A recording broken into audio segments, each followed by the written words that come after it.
सकळ ही तीर्थे निवृत्तीचे पायी, सकळ ही तीर्थे निवृत्तीचे पायी, तेथे बुडी देई माझे मना। आता मी न करी भ्रांतीचे भ्रमण, वृत्तीचे मार्जन केले असे। एकार्णव झाला तरंगू बुडाला, एकार्णव झाला तरंगू बुडाला, तैसा देह झाला ब्रह्मरूप। आता मी न करी भ्रांतीचे भ्रमण, वृत्तीचे मार्जन केले असे।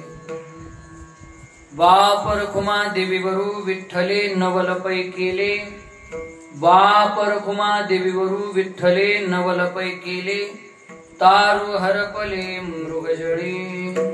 आता मी न करी भ्रांतीचे भ्रमण, वृत्तीचे मार्जन केले असे। यदक्षरं मनाखेयं आनंदं अजमव्ययं, श्रीमन्निवृत्तिनाथेति ख्यातं दैवतमाश्रये। पांडुरंगा करो प्रथम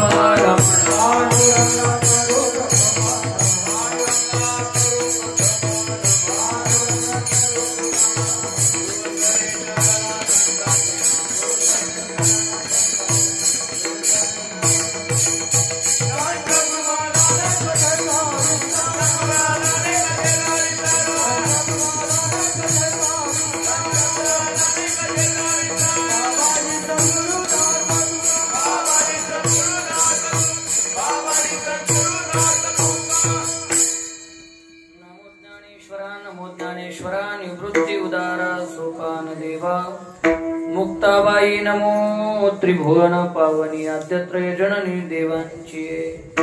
सेवे लागी सेवक झालो तुमच्या, लागलो निज चरणा। अहो स्वामी तुकया देवा, यावरी न करावा अभेन। जयांचे किरिया स्मरण, होय सकल विद्यांचे अधिकरण।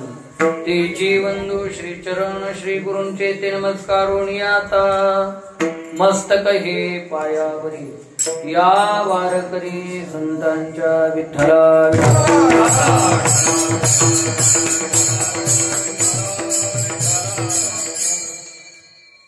सकळ ही तीर्थे निवृत्तीचे पायी, सकळ ही तीर्थे निवृत्तीचे पायी, तेथे बुडी देई माझे मना। आता मी न करी भ्रांतीचे भ्रमण, वृत्तीचे मार्जन केले असे। प्रस्तुत प्राप्त प्रसंगी प्राप्त स्थळी कीर्तन रूपी सेवेकरिता निवडलेला अभंग।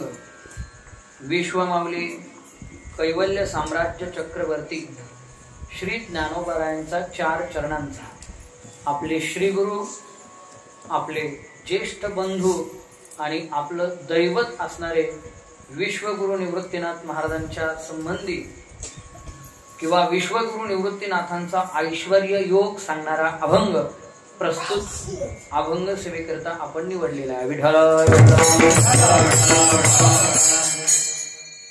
प्रस्तुत अभंगामध्ये माऊली आपले श्री गुरु निवृत्तीनाथांची ऐश्वर्य संपन्नता सांगतात। असं म्हटलं तरी वावगं ठरणार नाही। त्याचं कारण असं आहे की प्रस्तुत अभंगामध्ये निवृत्तीनाथांचं वर्णन करत असताना सकळ ही तीर्थे निवृत्तीचे पाय, विश्वातील सर्व तीर्थ तुमच्या चरणावर स्थिरावलेली आहेत आणि म्हणून स्वतःच्या मनाला देखील सांगतात की हे मना, तू आता इकडे तिकडे न फिरता तू त्याच तीर्थामध्ये बुडी दे की जगातील सगळी तीर्थ जिथे एकत्रित आलेली आहे।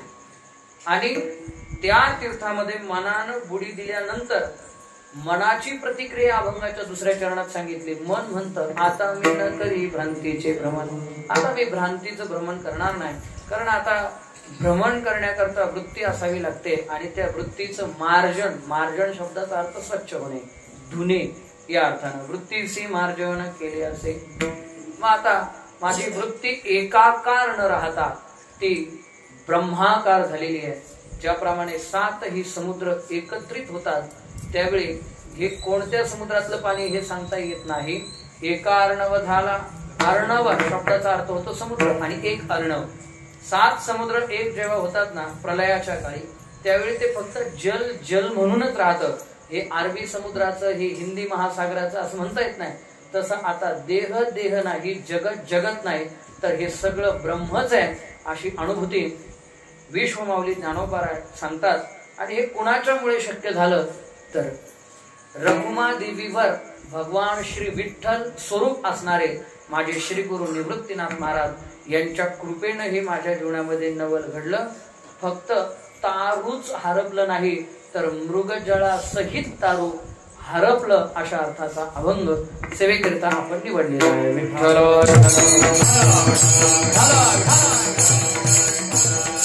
गेल्या 161 वर्षांपासून आपल्या श्री क्षेत्र डुबेर गावी विठ्ठल मंदिरात सुरू असणारा अखंड हरिनाम सप्ताह याही वर्षी मोठ्या थाटात माटात आनंदात उत्साहात अखिल कोट ब्रह्मांड नायक भगवान श्री पांडुरंगाच्या कृपेने मुक्त कैवल्य श्री ज्ञानोबाराय, जगद्गुरु तुकोबाराय, श्रीमंत निवृत्तीनाथ महाराज आदी करून सकल संत मांदियाळीच्या आशीर्वादाने आणि गुरुवर्य हरिभक्तीपरायण मदनजी महाराज वरपे यांच्या मार्गदर्शनाने आणि समस्त ग्रामस्थ डुबेर आणि पंचक्रोशीतील सर्व टाळकरी, वारकरी, माळकरी, कथाकार, कीर्तनकार, प्रवचनकार यांच्या उपस्थितीमध्ये संपन्न होतो आहे. आणि या वर्षीच्या सप्ताहातील आज 6व्या दिवसाची कीर्तन सेवा करण्याचं सौभाग्य मला समस्त ग्रामस्थ डुबेरकर आणि श्री विठ्ठल प्रासादिक भजनी मंडळ डुबेर यांच्या माध्यमातून प्राप्त झालं आणि त्याचा परिणाम मी या ठिकाणी उपस्थित आहे.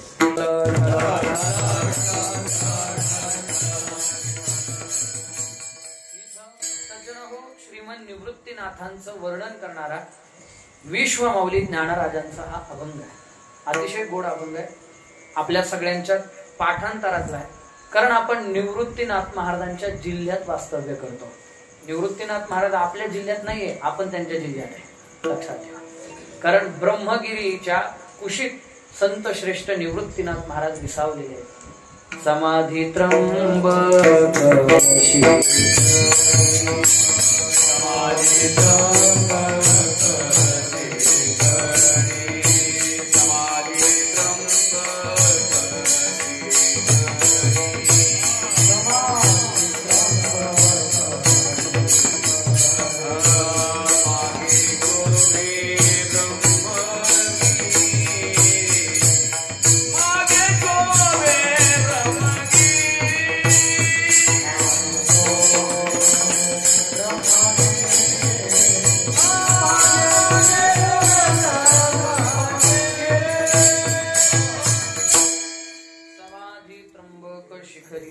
मागे शोभे ब्रह्मगिरी शिवे अवतार धरून केले त्रैलोक्य पावन. असे निवृत्तीनाथ दादा आपल्या तालुक्यात जन्माला, आपल्या जिल्ह्यामध्ये समाधी त्यांनी घेतली त्र्यंबकला. आणि म्हणून सगळ्यांना सुपरिचित असणारे निवृत्तीनाथ महाराज आणि सर्वांना त्यांचं स्तवन करणारा हा जो माऊलींचा अभंग आहे तोही सगळ्यांच्या पाठांतरातला आहे. खूप गोड अभंग आहे. विश्वमाऊली ज्ञानोबाराय ज्यांचं वर्णन करतात ते कोण आहेत माऊलींचे तर लौकिक अर्थानं विचार केला तर ते बंधू आहेत, भाऊ आहेत, मोठे भाऊ आहेत. आणि आध्यात्मिक दृष्टीने विचार केला तर ज्ञानोबारायांचं ते सर्वस्व आहे. फक्त गुरु नाही, सर्वस्व आहे. खर तर माऊली ज्ञानोबाराय आणि श्रीमंत निवृत्तीनाथ महाराज ही या विश्वातील एक अद्वितीय गुरु शिष्यांची जोडी आहे. गुरुभक्ती कशी केली पाहिजे हे ज्ञानोबारायांकडे पाहून कळतं. आणि गुरूंनी सुद्धा शिष्याच्या संबंधानं कसं औदार्य दाखवलं पाहिजे हे निवृत्तीनाथांकडे पाहून कळतं. बघा, हे दोघे जण कायम सोबत होते, कायम सोबत होते. ज्ञानोबाराय समाधी घेईपर्यंत निवृत्तीनाथ महाराज त्यांच्या सोबत होते. पण वैशिष्ट्य हे की नेहमी सोबत असणारे गुरु शिष्य त्यांचं एकमेकात जमत नाही. आज गडाचं पहा, एखाद्या फडाचं पहा, दिंडीचं पहा, जिकडे तिकडे शिष्यांनी गुरूंच्या विरोधात कंप्लेंट ठोकलेल्या आहे. कारण हा गड हा फड मला मिळावा म्हणून. बघा तुम्ही टीव्हीला बातम्या येतात सगळीकडे, विशेषतः मराठवाड्यामध्ये हे जास्त घडतं. आपल्याकडे नाहीये जास्त गड नाहीये, फड नाही. पण तिकडे गडाची एवढी मोठी परंपरा आहे की एखादा गड नसला तर डंपरनी माती टाकून गड तयार करतात आणि त्याच्यावर बसतात ते लोक. झाले गडकरी, फडकरी, संस्थान, आमक तमक हे सगळं आपल्याला पाहायला भेटतं. पण आपण एक गोष्ट लक्षात घेतली पाहिजे, या दोघांमध्ये तसं कधी घडलं नाही, कधीच घडलं नाही. हे दोघं सोबत होते आणि घडणं संभाव्य आहे. अतिपरिचित एखादा व्यक्ती, एखादी वस्तू, एखादा पदार्थ झाला तर आवज्ञा घडतच असते. तुम्ही मलयगिरी पर्वताच्या पायथ्याला राहणारी जी लोक आहेत, त्या लोकांना जर गॅस संपला ना आणि काही स्वयंपाक बनवायचा असेल तर ती मलयगिरी पर्वतावरील रक्तचंदनाची लाकडं तोडून चुलीमध्ये घालतात आणि त्याद्वारे स्वयंपाक बनवला जातो. आता त्याची किंमत काय हे आपल्याला माहिती आहे ना. वखारीवाले तुम्हाला माहित असेल चंदनाच्या लाकडाची किंमत काय, पण ती जाळण्यासाठी वापरली जातात. का माहित आहे? अतिपरिचयात आवज्ञा संतत गमनो अनादरो भवती. अतिपरिचय त्याच्यामुळे आवज्ञा घडते, मौल्यवान वस्तूची सुद्धा. एखाद्याच्या घरी सारखं येत जात राहिलं तरी पण तुम्ही किती मोठे आहेत याची कदर केली जात नाही, तुमची आवज्ञा घडत असते. परंतु या दोघांमध्ये असं कधी घडलं नाही, कधी आवज्ञा घडली नाही. महाराज विश्वमाऊली ज्ञानोबा समाधी घेणार ना तेव्हा निवृत्तीनाथ महाराज प्रवृत्तीवर आले होते. विठ्ठल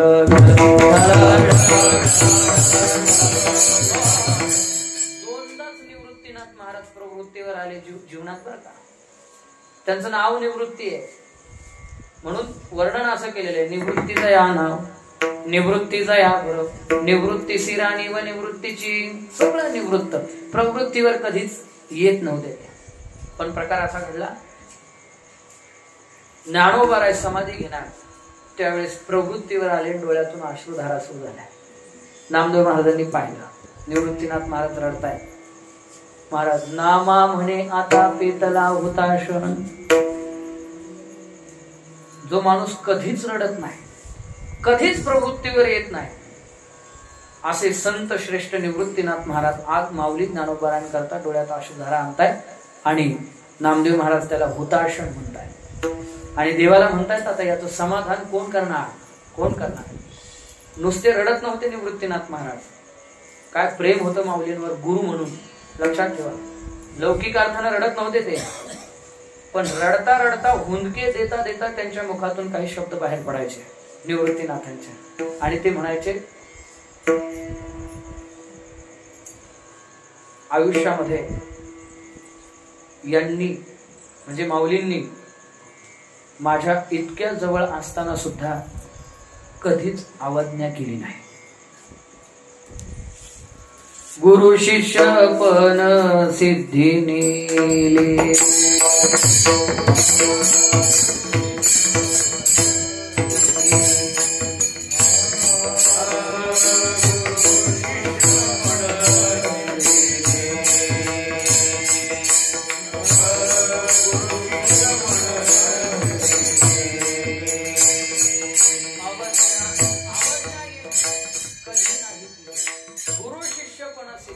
कधी आवज्ञा केली नाही आणि गुरु शिष्यपणा सिद्धीला कडेपर्यंत घेऊन गेले. एवढं सोपं नाही महाराज. आमची गुरूंवरची श्रद्धा कुठपर्यंत असते मला सांगा, कुठपर्यंत असते? मर्यादा येतात. पुन्हा पुन्हा गुरु पावती पुस्तक घेऊन यायला लागले की आपण सांगतो मी घरी नाही बरं का, तुम्ही येऊ नका. कुठपर्यंत श्रद्धा टिकते महाराज मला सांगा ना. परंतु ज्ञानोबारायांची पराकोटीची श्रद्धा, गुरुभक्ती आपल्याला ज्ञानेश्वरीमध्ये पाहायला मिळते. भाऊ ज्ञानोबाराय ज्ञानेश्वरीमध्ये आचार्योपासनम या पदावर टीका करत असताना मी माझ्या गुरूंची सेवा कशी करीन या संबंधी काही त्यांनी ओव्या लिहिलेल्या आहेत. ते म्हणतात, जोपर्यंत जिवंत आहे तोपर्यंत विश्वातील सगळी तीर्थ माझ्या निवृत्तीनाथांच्या चरणावर त्यांचं चरण प्रक्षालन करण्याकरता घेऊन येईल. पण यात नवल नाही, मी ज्यावेळी मरेल ना, ज्ञानोबारायांची भाषा आहे, माझ्या देहपातानंतर सुद्धा मी माझ्या गुरूंची सेवा करेन.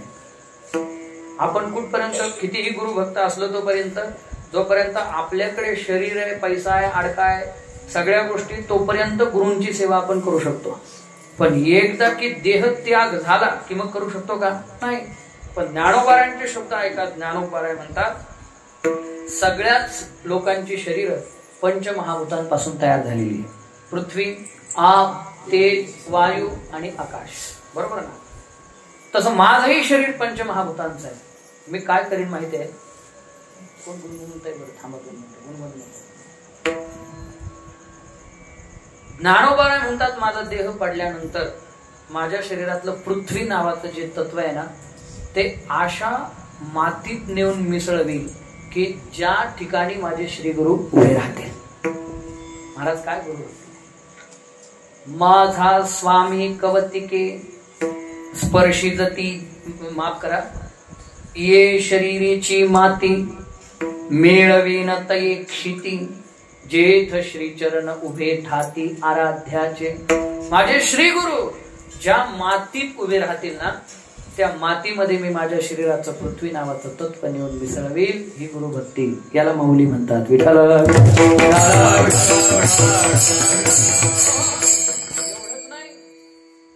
पुन्हा आप नावाचं जे तत्व आहे म्हणजे पाणी, शरीरातलं जलतत्व, ते जलतत्व अशा ठिकाणी नेऊन मी मिसळवील. माझे स्वामी ज्या उदकाला स्पर्श करतील त्या उदकामध्ये माझ्या शरीरातलं उदक नेऊन मिसळेल. राहू द्या. त्या पाण्यामध्ये मी माझ्या शरीरातलं जल नावाचं तत्व मिसळेल. माझा स्वामी कवतिके स्पर्शिजती जी उदके, तेथ लयो तेथ काय तेथ माझा स्वामी कवतिके स्पर्शिजती जी उदके, तेथ लयो करीन आपी आप. त्या ठिकाणी माझ्या शरीरातलं पाणी नेऊन मिळवेल असं ज्ञानोबा म्हणतात. माझ्या सद्गुरूंना ज्या दिव्यानं ओवाळलं जाईल त्या दिव्यातली ज्योत म्हणजे माझ्या शरीरातलं तेज नावाचं तत्व असेल. माझे सद्गुरू ज्या मंदिरात राहतील त्या मंदिरातली पोकळी म्हणजे माझ्या शरीरातलं आकाश नावाचं तत्व असेल. आणि एवढंच नाही, माझ्या सद्गुरूंना ज्या चौरीनं वारा घातला जाईल ना, त्या वाऱ्यामध्ये मी माझ्या शरीरातला प्राण नेऊन मिसळेल. काय बोलले ज्ञानोबा? काय बोलले? माऊली म्हणतात की चवरी हन विंजना तेथ लयो करीन प्राणा. आणि अशा माध्यमातून मी माझ्या सद्गुरूंची सेवा करीन. मग मला सांगा, अशी सेवा ज्या माऊलींनी निवृत्तीनाथांची केली, त्यांच्या डोळ्यात माऊली समाधी घेताना अश्रू येणार नाही, मग काय येतील? विठ्ठल विठ्ठल.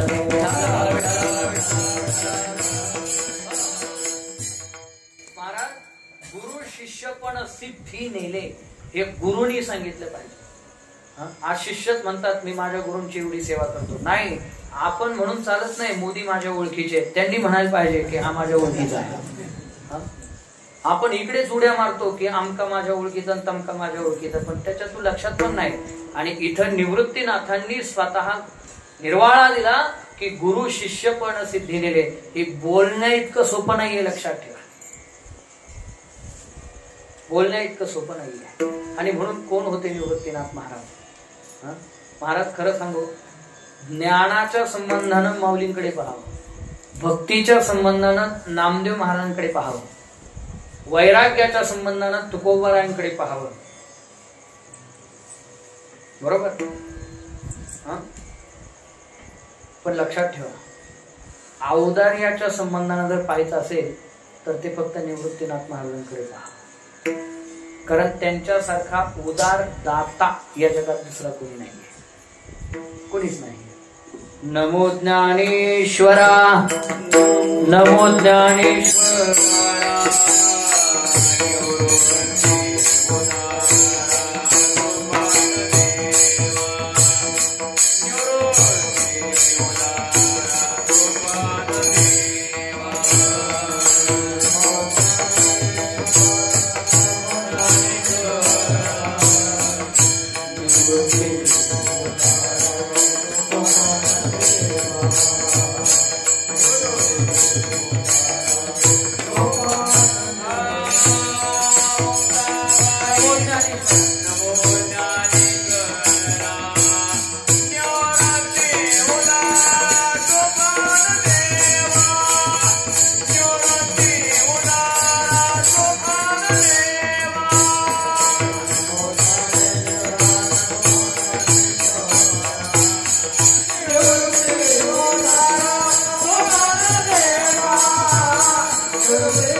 निवृत्ती उदारा. काय म्हटले निवृत्तीनाथांना?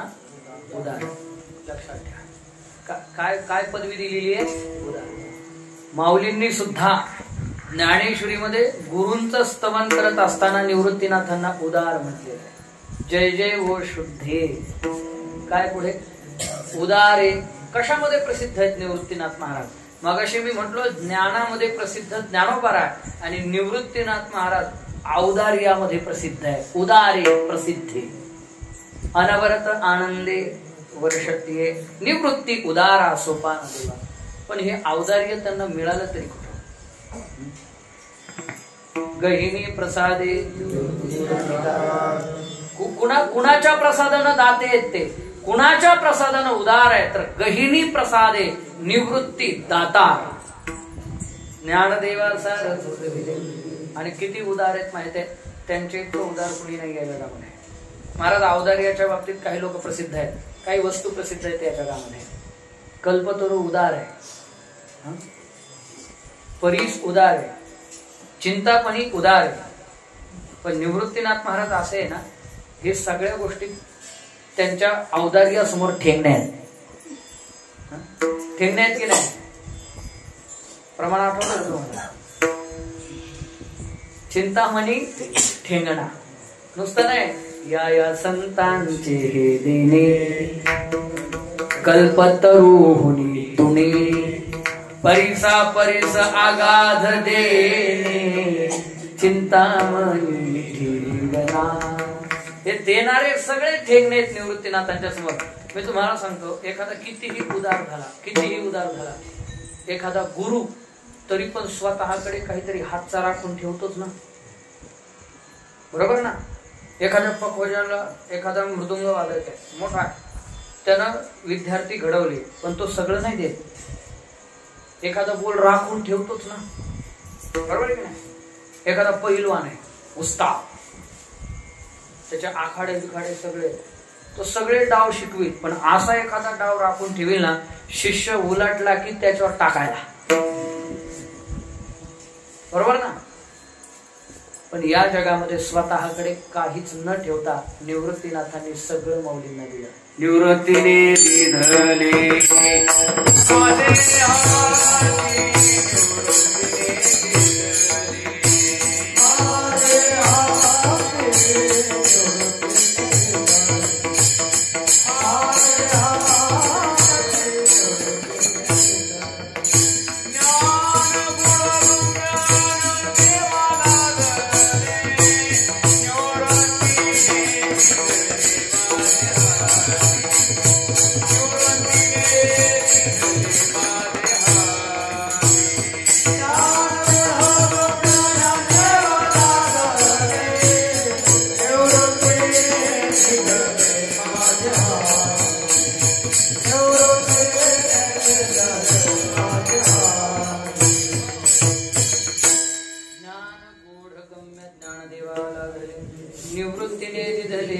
सगळं मला जे दिलं ते निवृत्तीनाथांनी दिलं. पण निवृत्तीनाथांनी काय काय दिलं यादी सांगता येईल आपल्याला? निवृत्तीनाथांनी माऊलींना काय काय दिलं सांगता येईल? महाराज यादीच सांगायची नाही, एका शब्दात दिधले संपूर्ण. संपूर्ण शब्दाचा अर्थ काय होतो? काहीच ठेवलं नाही, सगळं देऊन टाकलं मला. दिधले संपूर्ण माझे हाती. आणि सगळं देतील पण श्रेय देणार नाही कोणी. स्वतःचा थोरवी, स्वतःचा मोठेपणा कोण देत? श्रेयवादाची स्पर्धा जिकडे तिकडे आज लागलेली. हे मी केलं, हे मी केलं, हे मी केलं, बरोबर ना? कौटुंबिक व्यवस्थेमध्ये श्रेयवादाची स्पर्धा लागली म्हणून प्रत्येक घराला घरघर लागली आणि भावात भाऊ राहिला नाही, आई बापात मुलं राहिले नाही. कारण प्रत्येकाला वाटतं मी करतो म्हणून हे चालतं, मी करतो म्हणून हे चालतं. खरंय की खोटं आहे मला सांगा? कौटुंबिक व्यवस्थेमध्ये श्रेयवाद, सामाजिक व्यवस्थेमध्ये, आध्यात्मिक व्यवस्थेमध्ये श्रेयवाद. मी म्हणून सप्ताह सुरळीत चालू आहे. आम्ही जर बाहेर गेलो ना तर अजिबात कोणी पाहणार नाही या सप्ताहाकडे, असाच पडेल. खरं सांगू का, आपण कुठेही पडलो तरी पांडुरंग त्याचं काम करून घेणार आहे. तुम्हाला खरंच माणसाची काय देव चालवी अहंता मीची एक करता म्हणून आहे. मी करतो असं म्हटलं की भगवंत त्याची जिरवतो. लक्षात ठेवा. जिरून घ्यायची नसेल आपल्याला, आपली जिरून घ्यायची नसेल तर तो सगळं करतो असं म्हटलं पाहिजे. विठ्ठल विठ्ठल. कशाला कर्तृत्वाचा अहंकार आपल्याकडे घेता महाराज? काय करतो आपण? काय करतो सांग? काहीच करत नाही आपण. हे सगळं तो करून घेतो आपल्या पुढे. आणि केलंही समजा आपण तरी पण मी केलं असं म्हणून आहे. म्हणून आहे यात मोठेपणा असतो. यात मोठेपणा असतो. राजकीय व्यवस्थेत देखील भांडण याच्यावरूनच चालू आहे. हे साहेबांनी केलं की भाऊंनी केलं. खरंय खोटंय मला सांगा. हे तर श्रेय कुणाचं? बरं त्या दोघांचं काहीच नाही. कार्यकर्त्यांमध्ये तुंबळ हाणा मार्या.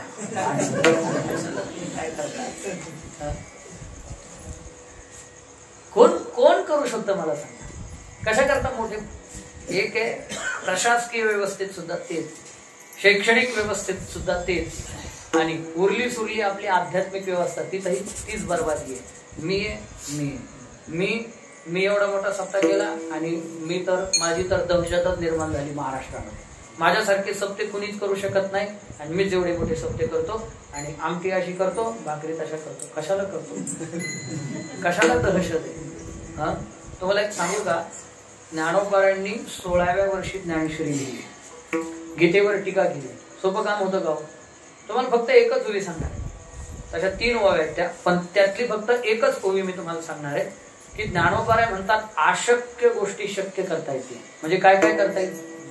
ज्ञानोबाराय म्हणतात हे 7ही समुद्र आहेत ना, यातलं खारट पाणी काढून टाकता येईल आणि ते अमृतानं भरता येतील. हे काम सोपं आहे.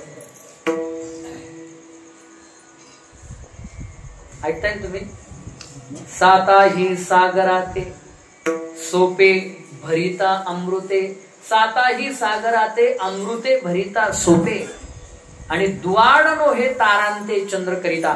आकाशातील सगळ्या ताऱ्यांचं रूपांतर चंद्रामध्ये करता येईल. जेवढे तारे तेवढे चंद्र. शक्य आहे? ज्ञानोबाराय म्हणतात काय अवघड नाही, सोपंच आहे. या विश्वामध्ये कल्पतरूंची जंगल निर्माण करता येतील. कल्पतरूंचे आराम म्हणजे जंगल लाविता नाही विषम. काय अवघड नाही. परी गीतार्थाचे वर्म निवडून आहे, पण गीतेवर टीका करणं, गीतेचं वर्म कळणं कठीण गोष्ट आहे. या बाकीच्या गोष्टी सोप्या आहेत, पण गीता कळणं अवघड गोष्ट आहे. आणि तरीही ज्ञानोबारायांना विचारलं 16व्या वर्षी तुम्ही ज्ञानेश्वरी लिहू शकला, कशी काय ज्ञानेश्वरी लिहू शकला हो तुम्ही? त्यावेळी ज्ञानोबाराय म्हणतात गुरु कृपा काय नोहे ज्ञानदेव म्हणे.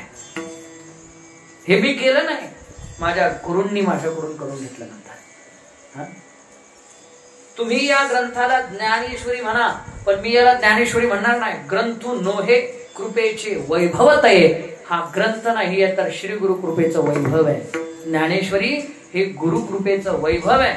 आणि अशीच गुरुकृपा जर माझ्या पाठीमागे असेल तर गीतेवर एकच ग्रंथ नाही तर माझ्या नाकातून बाहेर पडणारा श्वास आणि पुन्हा आतमध्ये घेतला जाणारा श्वास, श्वासोच्छवास, एक श्वास टाकला की एक ग्रंथ तयार होईल आणि आतमध्ये श्वास घेतला की दुसरा ग्रंथ तयार होईल. ज्ञानोबाराय म्हणतात श्वासोच्छवासही प्रबंध होवावे, गुरुकृपा काय नोहे.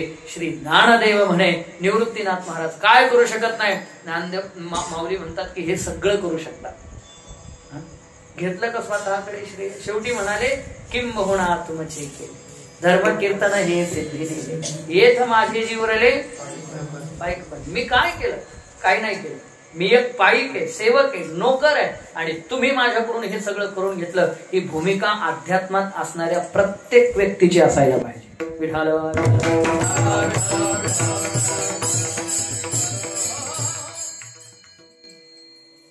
ही भूमिका असायला पाहिजे. ही भूमिका घेण्यापाठीमागचं कारणही तसंच होतं. कुठलंही प्रेम वन वे असत नाही, एकतर्फीपणा असतो. मग प्रेमात ज्ञानोबारायांचा आग्रहच आहे कुठलंही प्रेम परस्परांमध्ये असलं पाहिजे. काल फ्रेंडशिप डे झाला ना, प्रत्येक जण उठायचा म्हणायचा मित्र वनव्यामध्ये गारगा सारखा आहे का. म्हणजे यांना वनवा कुठं पेटला यांचा, आणि गाव कुसाच्या बाहेर गारव्याला जाऊन बसले हे का नाही. मग तिथं एक मित्र भेटला आणि तो गारव्या सारखा. अरे या मैत्रीच्या व्याख्या नाहीयेत, तुम्हाला खरं सांगतो. गारवा म्हणजे हॉटेल असतं ते प्रत्येक गावाच्या. काय गारव्यासारखा मित्र कुठं वनव्यामध्ये. एक लक्षात ठेवा, मैत्री कशी असावी या संबंधित ज्ञानोबांनी पसायदानामध्ये सांगितलं. याच्यासारखी श्रेष्ठ मैत्री दुसरी कोणतीच नाहीये. जे खळांची तया सत्कर्मी रती भूता परस्परे पडो मैत्र जीवांची नाही म्हणायचं, जीवाची. जीवाची म्हणजे जीवाभावाची मैत्री निर्माण झाली पाहिजे आणि परस्परांमध्ये निर्माण झाली पाहिजे. मीच म्हणायचं की आमचे अरुण दादा आहेत ना, एकदम माझे जीवन जवळचे मित्र आहेत. आणि अरुण दादांना विचारलं ते किशोर महाराज, नाही मला नाही माहिती. याला परस्पर म्हणत नाही. याला परस्पर म्हणतात का रामनाथ बाबा? नाही, हे परस्पर नाही. मग परस्पर कशाला म्हणतात? तर मीही तुमच्यावर प्रेम करायचं आणि तुम्हीही माझ्यावर प्रेम करायचं. भगवान श्रीकृष्ण अर्जुनावर प्रेम करत होते आणि अर्जुन कृष्णावर प्रेम करत होता. सुदामदेवाचे पाय द्वारकाधीश भगवान श्रीकृष्णांनी स्वतःच्या नयनाश्रूंनी धुतले. याला प्रेम म्हणतात, याला मैत्री म्हणतात. त्याला मैत्री म्हणतात. स्वतःचे भरजरी कपडे काढून निवृत्त यांना दिले. सुदाम देवाला भगवान श्रीकृष्ण परमात्म्याने दिले.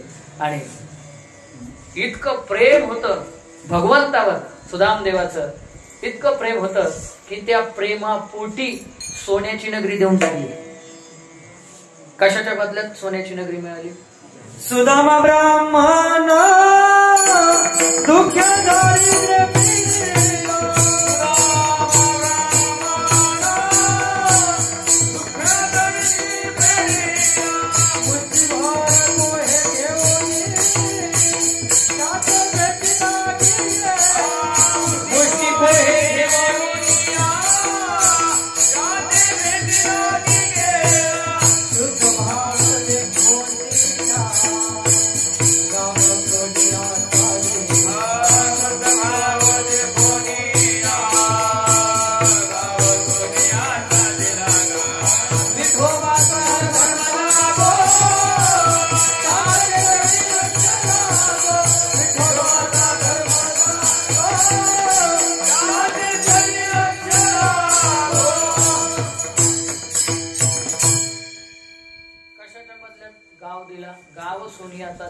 कशाच्या बदल्यात?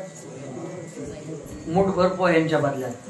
मग माझ्या समोर बसलेला प्रत्येक माणूस गोणीभर तरी पोहे देवाकडे घेऊन जाऊ शकतो, एवढी तरी ऐपत आपली, बरोबर ना? मग जाऊ द्या.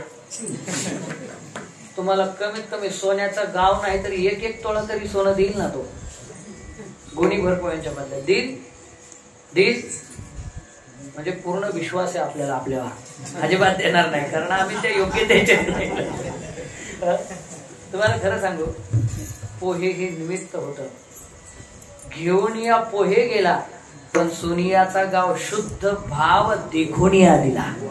पोह्यांच्या बदल्यात नसतं मिळत काही, पोह्यांच्या बदल्यात काही भेटत नाही. प्रेमाच्या बदल्यात भेटतं, भावाच्या बदल्यात भेटतं. बरोबर आहे की नाही?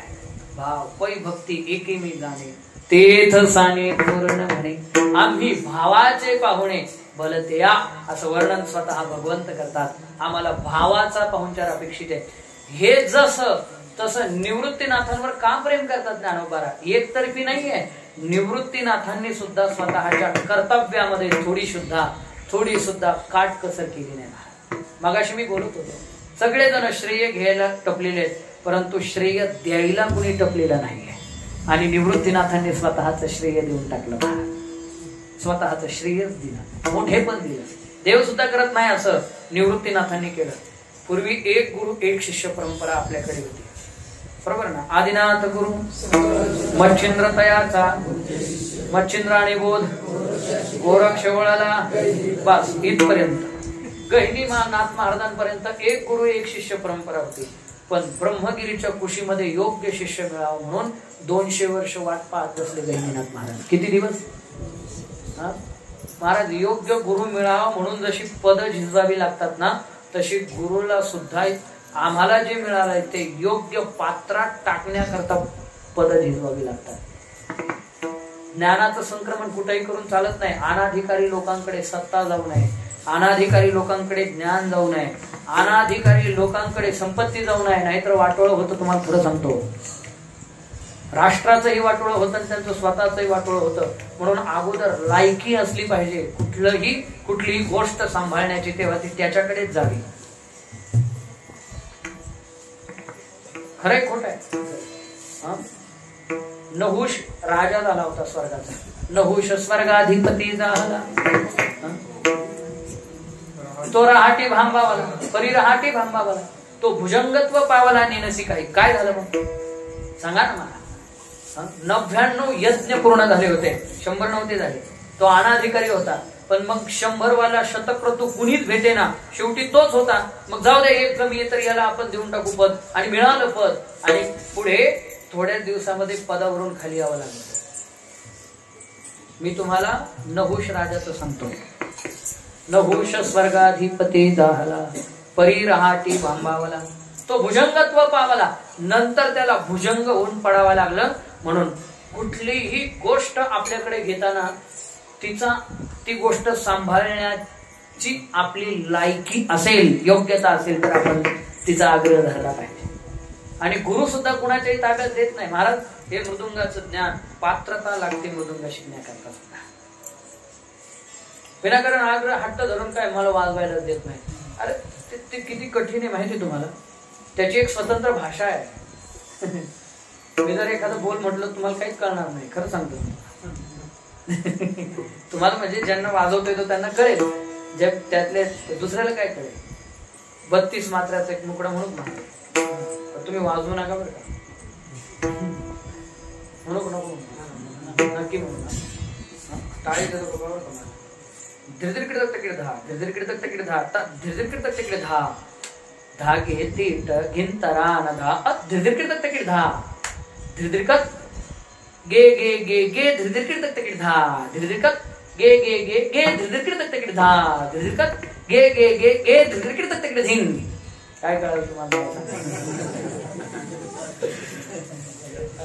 काय कळालं तुम्हाला? ही भाषा आहे. ही पात्र असावं लागतं प्रत्येक ज्ञानाचं. तसं नाही जमत. आता त्या महाराजांनी एक मी जाता जाता एक रचना शिकवतो, ती म्हणजे चक्रधार शिकवतो. सोपा. तिरकडे तक्ता तिरकडे गदिंग धा गदिंग धा, वाजव बरं. तिरकडे तक्ता तिरकडे गदिंग धा गदिंग धा, तिरकडे तक्ता तिरकता गदिंग धा गदिंग धा, लगेच वाजवायचा. तिरकडे तक्ता तिरकता गदिंग धा गदिंग धा, असा बेदम 3दा वाजवायचा. तिरकडे तक्ता तिरकता गदिंग धा गदिंग धा, तिरकडे तक्ता तिरकता गदिंग धा गदिंग धा, तिरकडे तक्ता तिरकता गदिंग धा गदिंग धा, तिरकडे तक्ता तिरकता गदिंग धा गदिंग धा, तिरकडे तक्ता तिरकता गदिंग धा गदिंग धा, तिरकडे तक्ता तिरकता गदिंग धा गदिंग धा, तिरकडे तक्ता तिरकता गदिंग धा गदिंग धा, तिरकडे तक्ता तिरकता गदिंग धा गदिंग धा, तिरकडे तक्ता तिरकता गदिंग धा गदिंग धिंग. असं असतं. काय कळलं तुम्हाला?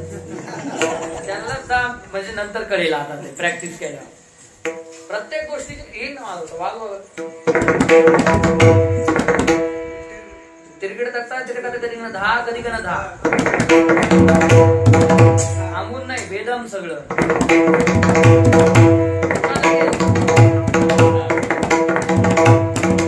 पुन्हा असंच वाजवायचं 3दा, म्हणजे तो चक्रधार होतो. 11 मात्र्याचा. 11 दुने 32 आणि 11 त्रिक 34 मात्र्याचं. 1 मात्र्याचं दम आहे मध्ये, मग ते 34 मात्रे होतात, मग समीवर येतात. ते असं आहे ते सगळं गणित अवघड आहे. आता मी विसरलो होतो, पण आमच्या ज्ञानदा गुरुकुलामध्ये आम्ही आता पुन्हा क्लास चालू केले, त्याच्यामुळे माझा हातला पकवाजा पुन्हा जिवंत झाला. आता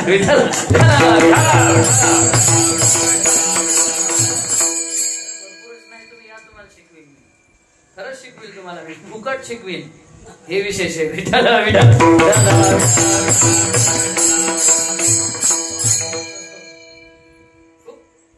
असतं त्याच्यामध्ये. आता निवृत्ती महाराजांनी माझ्या पहिल्यापासून ते पकवादाच्या संबंधाने मला त्यांचं पण मार्गदर्शन सुरुवातीला मिळालं. असो, मला हे सांगायचं आहे की 200 वर्ष योग्य शिष्य मिळावं म्हणून वाट पाहावी लागली गैरीनाथांना. कारण कुणालाही देऊन चालत नाही ना. आणि मग तो काय प्रसंग घडायचा तो घडला. आपल्याला माहिती आहे, वाघ आला, मग ते हे विठ्ठलपंत, रुक्मिणी आईसाहेब, ज्ञानोबाराय, सोपान काका, मुक्ताबाई एका बाजूने गेले, निवृत्तीनाथ चुकले, त्या गुहेमध्ये गेले आणि मग तिथं त्यांना साक्षात्कार झाला. तिथं त्यांना अनुग्रह मिळाला गहिनीनाथांचा. पण तो अनुग्रह देत असताना ज्ञानाचं सार्वत्रिकीकरण करा ही आज्ञा ज्ञानोबारायांना नव्हती, निवृत्तीनाथांना. मला जे सांगायचे ते तुमच्या लक्षात येईल. निवृत्तीनाथ कोण आहे? आज्ञा कोणाला दिली होती? ज्ञानोबारायांना नाही, निवृत्तीनाथांना. कारण त्यांनी सांगितलं गहिनीनाथांनी की आता पूर्वीचा काळ गेला, कलियुगामध्ये काळानं अनेक लोकांना ग्रासलेलं आहे आणि या कलियुगामध्ये काळानं ग्रासलेल्या लोकांना जर आपल्याला वाचवायचं असेल तर त्याकरता हे ज्ञान एकाकडे राहून फायदा नाहीये, तर हे ज्ञान सगळ्यांपर्यंत पोहोचलं पाहिजे. हा क्रांतिकारी विचार, हा आध्यात्मिक लोकशाहीचा विचार गहिनीनाथांनी ब्रह्मगिरीच्या कुशीत निर्माण केला. लक्षात ठेवा. एक लक्षात ठेवा, ज्यानं गळ्यात माळ घातली ना त्याची एकच जात वारकरी, दुसरी जात नाही, दुसरी जात नाही. हे आपण लक्षात ठेवलं पाहिजे. आणि वारकरी संप्रदायाची ही शिकवण आहे आपल्याला. यारे यारे लहान थोर या ती भलती, याचा अर्थ काय झाला? या ती भलती. अहो, इथं वेश्येची मुलगी जरी असली तरी ती निवृत्तीनाथांमुळे धन्य झालेली आहे. पण तेही श्रेय स्वतःकडे निवृत्तीनाथांनी घेतलेलं नाहीये, ते माऊलींना दिलं. धन्य कान हो पात्रा आजी झाली भाग्याची, भेटी झाली ज्ञानदेवाची म्हण बोलणी, धन्य धन्य धन्य धन्य निवृत्ती राया. कुणामुळे? अहो, अगोदर पांडुरंगाचं दर्शन घ्यायच्या अगोदर तिचं दर्शन घ्यावं लागतं, मग देवाच्या दर्शनाला जाता येतं. पंढरपूरला गेल्यानंतर इतकी व्यापकता आहे निवृत्ती महाराज आपल्या संप्रदायामध्ये. इथं मुसलमान सुद्धा चालतात. कबीरा मोमीन लतीफा मुसलमान, सेनान हा विजान विष्णुदास. मग तुम्ही का जातीवाद करता? करू नका बाबा. हो, कोणत्याच जातीनं जातीवाद. निर्णय तो ऐसा वेद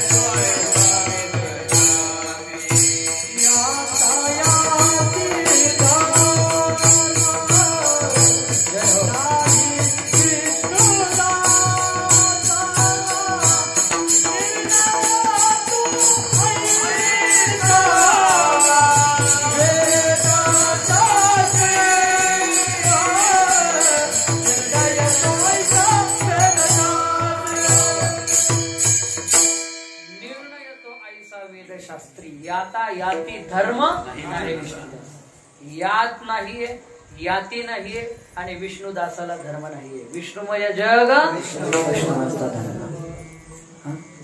इतकं व्यापक आपण झालं पाहिजे. कुठपर्यंत पाहता? हा माझ्या जवळचा आहे, तो माझ्या लांबचा आहे, हा सगळे आपले, असं म्हणायला शिका. या जगात तुमच्यासारखा मोठा कोणीच राहणार नाही. ही मोठेपणाची भावना कुठपर्यंत तुम्ही हे आपल्या परिसरातलेच बोलवा आणि आपल्या जातीचेच बोलवा आणि आपलेच माईकवाले पहा आणि आपलेच पाकवाले पहा. अरे किती दळभद्री विचार आहे हा, मला सांगा बरं. काही आहे का उंची या विचाराला? बरं, तुम्ही कुठं पाहताय? हे कुठं पाहताय? वारकरी संप्रदाय. आणि वारकरी संप्रदाय तसा नाही ना. मुळात वारकरी संप्रदायच एकाचा नाहीये. नाथ संप्रदायाचे ज्ञानोबाराय, चैतन्य संप्रदायाचे तुकोबाराय, दत्त संप्रदायाचे नाथ बाबा, या सगळ्यांचा मिळून एक तयार झाला तो वारकरी संप्रदाय. इथं सगळ्यांना घेतलं ना, मग तुम्ही असं का करता? असं कुणीच करू नये. असो, मला हे सांगायचं आहे की निवृत्तीनाथ महाराज, गहिनीनाथ महाराज इतके व्यापक होते की तिथून हा विचार, समतेचा विचार, आपण हल्ली म्हणतो समता समता. अरे पहिली समता तर ब्रह्मगिरीच्या कुशीतून बाहेर पडली गहिनीनाथांच्या माध्यमातून. आणि काय सांगितलं माहिती त्यांनी निवृत्तीनाथांना सांगितलं, तो हा तो घेऊन आघावा, कळी गिळतया जीवा, सर्व प्रकारे धावा करिपा वेगी. काय वर्णन केलं की हे जे सगळं तत्वज्ञान आहे आदिनाथापासून आलेलं मी तुमच्याकडे देतो आणि आता तुमच्या पुरतं मर्यादित न ठेवता, झाला जैसा वर्षा काळू खवळ नाही मेघा, नाही विचारित मेघ हागंदारी शेत. पाऊस पडताना ही हागणदारी हे चांगलं शेत आहे असा विचार पाऊस कधी करत नाही ना, त्या पद्धतीने तुम्हीही विचार करू नका आणि हे ज्ञान सर्वांपर्यंत पोहोचवा. ही गहिनीनाथांनी निवृत्तीनाथांना आज्ञा दिली. घेतलं ते तर सगळा ठेवा घेतला स्वतःकडे आणि मग विचार केला, हा ठेवा जर मी माझ्याकडे ठेवला, मीच जर ज्ञानाचं सार्वत्रिकीकरण केलं तर उद्या भजनामध्ये दिंड्यांमध्ये ज्ञानोबा तुकाराम कोणी म्हणणार नाही, निवृत्ती तुकाराम म्हणतील. आणि हे मला नकोय. माझा ज्ञानोबा मोठा झाला पाहिजे म्हणून हे काम त्याच्याकडून आपण करून घेऊ. हे श्रेयच निवृत्तीनाथांनी ज्ञानोबांना देऊन टाकलं. सोपय मला सांगा, हे देतं कुणी? एवढं उदार कुणी आहे या जगामध्ये? कुणीच नाहीये ना, निवृत्तीनाथ आहेत फक्त. त्याचं कारण मी तुम्हाला सांगतो.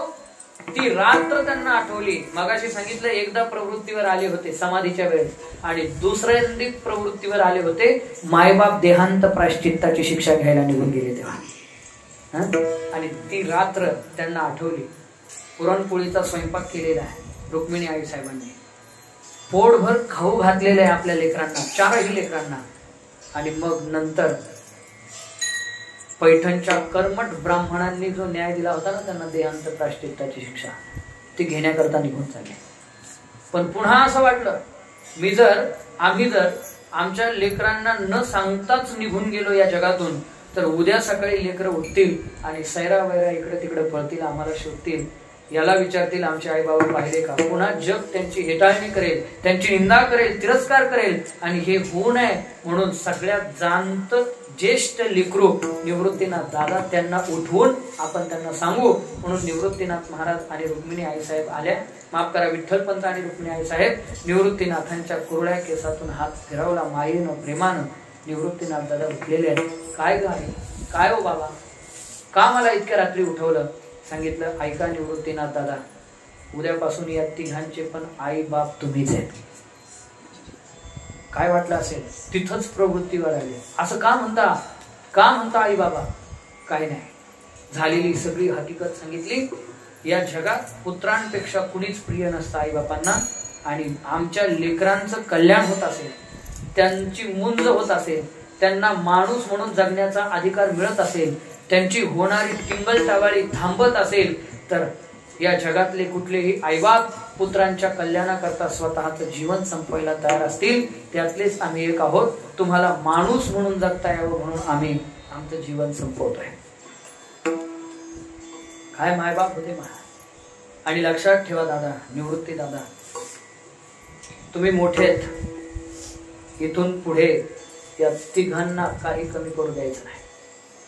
पाळीले पोशिले चालविला लळा, सगळे लळे पुरवायचे. आणि पुन्हा जाता जाता एक सांगितलं, पुन्हा तुम्हाला जे मिळेल ना निवृत्तीनाथ दादा, माझ्या ज्ञानाला द्या बरं का, ते तुमच्याकडे ठेवू नका. आणि तो शब्द माय बापाला दिला की मला जे मिळेल ते मी माझ्या माऊलीला देईन, माऊलीशिवाय मी माझ्याकडे काही ठेवणार नाही. आणि मग तोंडावरून हात फिरवला रुक्मिणी आई साहेबांनी. निवृत्तीनाथांच्या कडकन बोट मोडली, डोळ्यात अश्रुधारा आल्या आणि सांभाळ निवृत्ती, या सगळ्या लेकरांना चालू आम्ही म्हणून निघून गेले. आणि तोच क्षण त्यांचा प्रवृत्तीचा होता. तिथे एकदा रडले होते. ती रात्र निवृत्तीनाथांना आठवली ब्रह्मगिरीच्या गुहेत. आणि हे ज्ञान जर मी प्रसारित केलं तर लोक मला मोठं म्हणतील. मला मोठं व्हायचं नाही, मी अगोदरच मोठा आहे. या चौघांमध्ये मी मोठा आहे ना, तशी लोक मला मोठं म्हणतातच. मी ज्ञान प्रसारित केलं तर अजून मीच मोठा होईल, पण बाकीचे लहान राहतील. माझे बंधू लहान राहिले नाही पाहिजे. माझ्या भावाला मी जर ज्ञानाचं सार्वत्रिकीकरण करण्याचा अधिकार दिला तर त्याला मोठा वैष्णव म्हणतील. ज्ञान द्याव वैष्णव.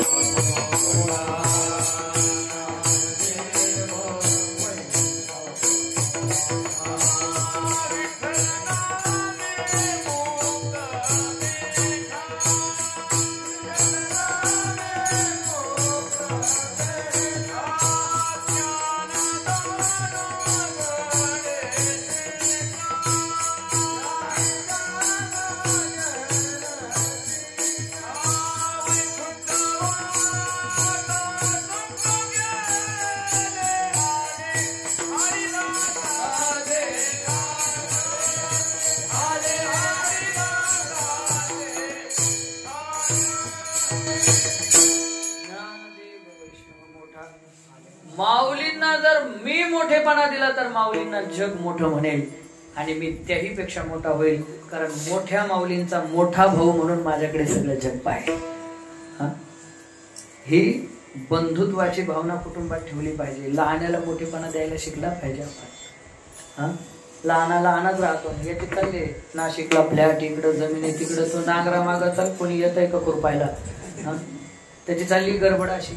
आणि तुम्ही चालले एकटेच मोठे बस, असं नाही. आमचे गेटे महाराज सांगत असतात, ते म्हणतात माणसानं मोठं नक्की झालं पाहिजे, पण आपल्यासोबत 4-2 लोक मोठे करून ठेवले पाहिजे, कारण आपण किती मोठे हे कळण्याकरता लोकांना मोठं केलं पाहिजे ना आपण. नाहीतर नंतर काय होतं माहितीये का, ते एकटंच मोठं होतं, बाकीचे लोक त्याला म्हणतात बावळट आहे, कारण त्यांना कळत नसतं हा किती मोठा आहे. त्याच्यामुळे आपण किती मोठे हे कळण्यासाठी लोकांना मोठं केलं पाहिजे, तेव्हा मग त्यांना कळेल आपल्या मोठेपणा काय होतो. नाहीतर नाही कळत. देऊन टाकलं सगळं, दिधले संपूर्ण माझ्यासाठी, काहीच ठेवलं नाही निवृत्तीनाथ दादांनी, काही ठेवलं नाही. म्हणून निवृत्ती उदारा, म्हणून निवृत्ती उदारा, म्हणून विश्वाचा तो गुरु स्वामी निवृत्ती. आणि असे निवृत्तीनाथ किती महान आहेत, किती महान आहेत. ते फक्त उदार आहेत का? नाही, तर त्यांची महानता संपूर्ण विश्वाच्या लक्षात आली. आणि ज्ञानोबाराय म्हणतात, माझ्या सद्गुरूंचं ऐश्वर्य काय, अभंगाच्या पहिल्या सकळ तीर्थे निवृत्तीचे हरी बोल.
माऊली म्हणतात असे माझे सद्गुरू कोण आहेत, काय त्यांचं ऐश्वर्य, तर सकळ ही तीर्थे, सगळी तीर्थ निवृत्तीनाथांच्या पायावर आहे. सगळी तीर्थ. किती तीर्थ आहे? 3.5 कोटी तीर्थ आहे त्या जगात, असं म्हटलं जातं. किती? का? कारण प्रत्येकाच्या शरीरावर 3.5 कोटी केस आहेत. किती केस आहेत? किती? हा, नक्की ना? विश्वास नसेल तर मोजून पहा. खरं सांगतो मी तुम्हाला. आणि असा अंधविश्वास अजिबात ठेवायचा नाही, मोजून पाहिजे बरं का, मोजून पाहिजे. वेळ मिळेल तेव्हा मोजी ते, फक्त कुठपर्यंत मोजले ते लक्षात ठेवा. किती केस आहेत आपल्या शरीरावर? 3.5 कोटी. आणि या प्रत्येक केसाच्या खाली एक पापाचं घर आहे.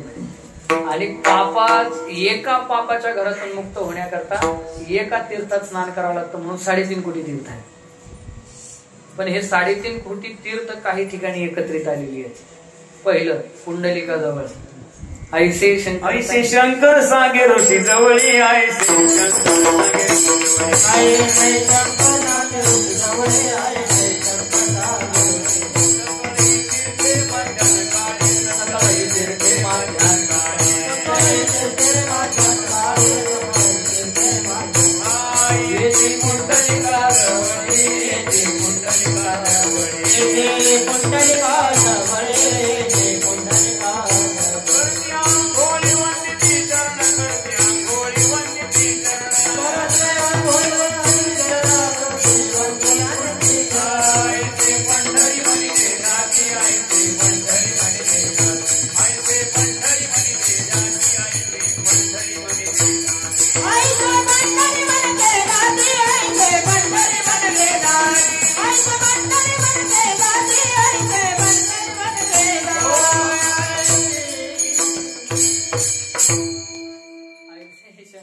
सांगे ऋषी जवळी.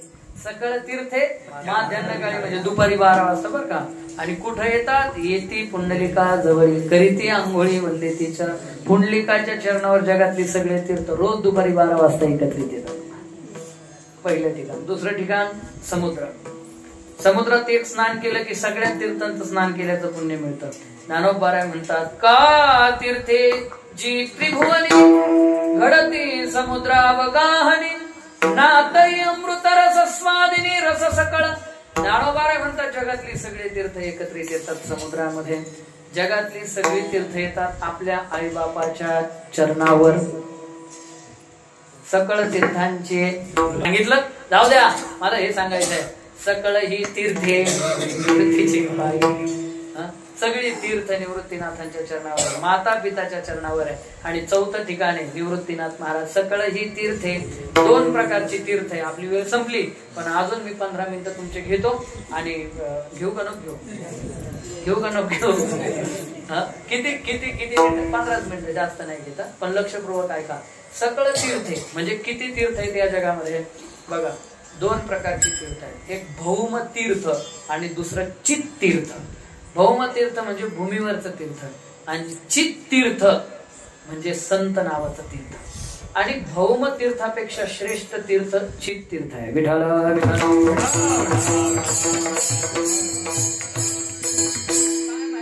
भूमीवरचे जेवढे जेवढे तीर्थ आहेत ना, गंगा असेल, यमुना असेल, सरस्वती असेल, प्रयाग असेल, महाराज हे फक्त तुमच्या शरीराचा मळ घालू शकतात. काय घालू शकतात? शरीराचा अंतःकरण स्वच्छ करून नाही देऊ शकत. मन संकल्पाची पापे न जाती तीर्थाची बापे. तीर्थाच्या बापाला सुद्धा मनातली पाप घालवता येत नाही. मग कोणती पाप घालवतात? तीर्थ. तीर्थ फक्त शरीरातली पाप घालवतात. बरं, शरीरातलं मळ घालवण्यासाठी सुद्धा भाव लागतो तिथं. तीर्थव्रत नेम भावे विन सिद्धी. तिथं भाव असावा लागतो. आणि तिथं भाव नसेल तर ते तीर्थ सिद्धी देत नाही आपल्या जीवनामध्ये. म्हणून तिथं भाव. पण लक्षात ठेवा, ही सगळी तीर्थ आहे ना, ही सगळी तीर्थ शरीराचा मळ घालवते. किंवा वाराणसी सारखं एखादं तीर्थ आहे ते तुम्हाला मुक्ती देईल. वाराणसी मोक्ष देते ना. मोक्ष देवनी उदार परी वेचे लागे. हे पुढचं महत्वाचं आहे. तिथं मेलं तर मोक्ष मिळतो, नाही तर मिळत नाही. इकडं मेलं तिकडं नेऊन जाळलं अजिबात मोक्ष नाही. ही अंधश्रद्धा आहे. काही लोक म्हणत आयुष्यभर आई बापाला सांभाळत नाही. मेले का काशीला जाळायला नाही आणि त्र्यंबकला जाळायला नाही, पंचवटीला जाळायला नाही आणि पंचवटीत दावा घाल. अरे काय फायदा आहे? काय फायदा काय मला सांगा. एक लक्षात ठेवलं पाहिजे, मरणमुक्ती वाराणसी असं म्हटलेलं आहे. वाराणसीत मेल्यानंतर मुक्ती मिळते, पण कधी? शेवटचा श्वास वाराणसी मध्ये घ्यावा लागतो आणि मग महादेव येऊन तारक मंत्राचा उपदेश करतात, तेव्हा त्याला मोक्ष मिळत असतो. असं कोणालाही भेटत नाही. इथं जाळलं, इथं मेलं, तिथं नेऊन जाळलं तरी नाही. काही लोक मरण्याकरता काशीला जातात पण मग तरी मरतच नाही. मग म्हणतात चला नातवाला भेटून येऊन पुन्हा काशीला जाऊ. नातवाला भेटायला येतं, नाशिक रोडच्या रेल्वे स्टेशनवर उतरतं, पायी पायी चालतं, बस स्टँड पर्यंत येतं, ट्रक येते, धडकून देते, मरून जातं ते. म्हणजे प्रत्येकाचंच नशीब नाहीये तिथं मरेल. पण लक्षात ठेवा, काशीत गेल्यानंतर तिथं मेला की मोक्ष आहे, पण निवृत्तीनाथांना पाहिलं की मोक्ष आहे. मोक्षाची तीर्थ न लगे वाराणसी, येती तया पासी अवधी जने. तीर्थाशी तीर्थ झाला तोची एक, मोक्ष तया दर्शने, मोक्ष तया दर्शने. नुसतं दर्शन जरी घेतलं तरी पण निवृत्तीनाथांच्या दर्शनात मोक्ष आहे महाराज. दर्शनात. आणि एवढंच नाही, तुम्हाला अजून सांगतो, उलट हे तीर्थ मलिन होतात ना. गंगेनं इथं स्वर्गातली गंगा आहे ती मृत्यू लोकात आली निवृत्ती बाबा, तेव्हा तिने येतच नव्हती. तिनं सांगितलं मी येते पण माझ्या 2 अटी आहेत, 2 प्रश्न आहेत, त्याची उत्तर द्या. मग विचारलं, पहिला काय प्रश्न आहे, माझा अतिशय वेग कोण धारण करेल, आणि मी जर इथं मृत्यू लोकात आले तर हे पाप करणारे लोक माझ्या स्नान करतील, मला मळवतील, मग पुन्हा मी स्वच्छ होण्याकरता मी काय करू. हे 2 प्रश्न भगीरथ राजाला विचारले आणि भगीरथ राजानं सांगितलं पहिल्या प्रश्नाचं उत्तर महादेव तुमचा वेग स्वतःच्या जटेत धारण करतील. मग महादेवाची तपश्चर्या केली, त्यांना सांगितलं की गंगेचा वेग जटेत धारण करा.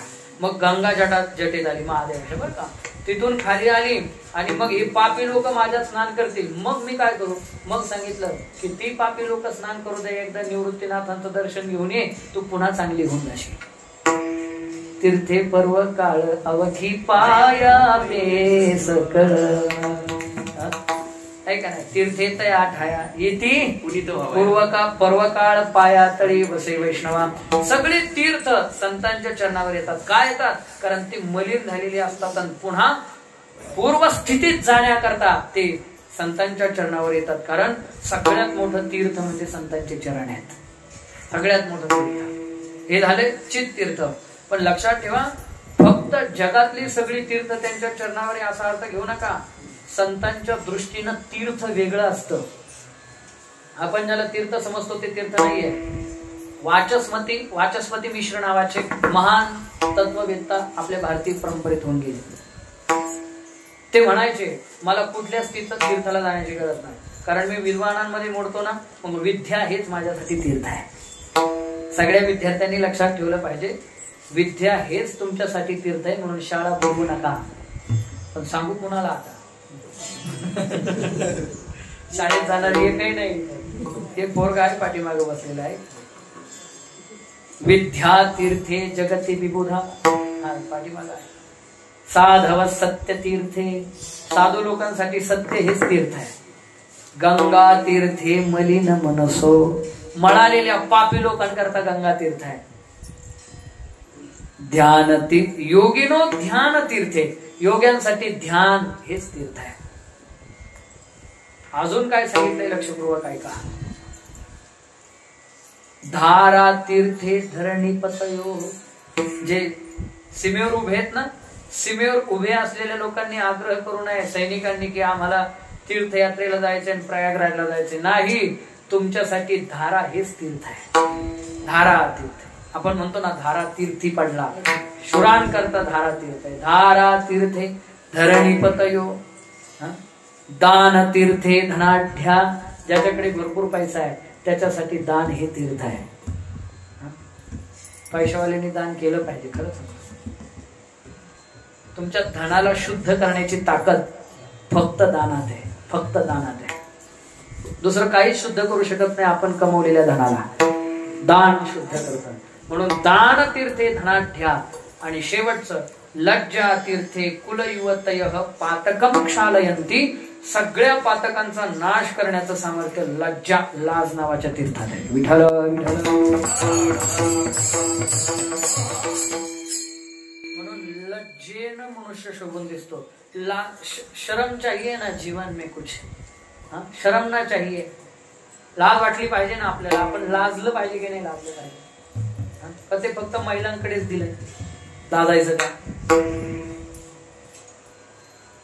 टाळ घ्यायची नाही, लाज वाटली पाहिजे. परमार्थामध्ये लाजला की अहित झालं. धरिली लाज सांडिले हित, हित धरिली लाज सांडिले हित. नावडे पुराण बैसले संत, केली बहुत परनिंदा. परमार्थात लाजलं नाही पाहिजे, पण लज्जा नावाचं तीर्थ आपल्या जीवनात पाप करताना जाग झालं पाहिजे. मी वाईट पाहतोय ना, माझीच मला लाज वाटली पाहिजे, जनाची नाही तर माझी, मनाची तर. मी वडीलधाऱ्यांचा अपमान करणारं बोलणं बोललो, मला माझी लाज वाटली पाहिजे. माता भगिनींनी सुद्धा कुठलीही कुलवधू ही लज्जेनं शोभून दिसते. लक्षात ठेवा. आता तर सगळ्यांनीच लाजास वाटल्या, बिनलाजे. आणि लाज कोणाला वाटते माहितीये का? ज्याच्या अंतःकरणात थोडी तरी निर्मळ शुद्ध अंतःकरण आहे ना, तोच लाजतो. पुढे का तुमचं 10 मिनिटांनी तरी म्हणलं गडबड कशी काय झाली. म्हणजे मी त्याचे 15 मिनिटं म्हणत होतो. ते पुढे म्हणजे काय चतुर लोक आहे राव. मला वाटलं मी नीट सागऱ्याचेच लोक चतुर आहे का? तुमचे पण चतुर आहे.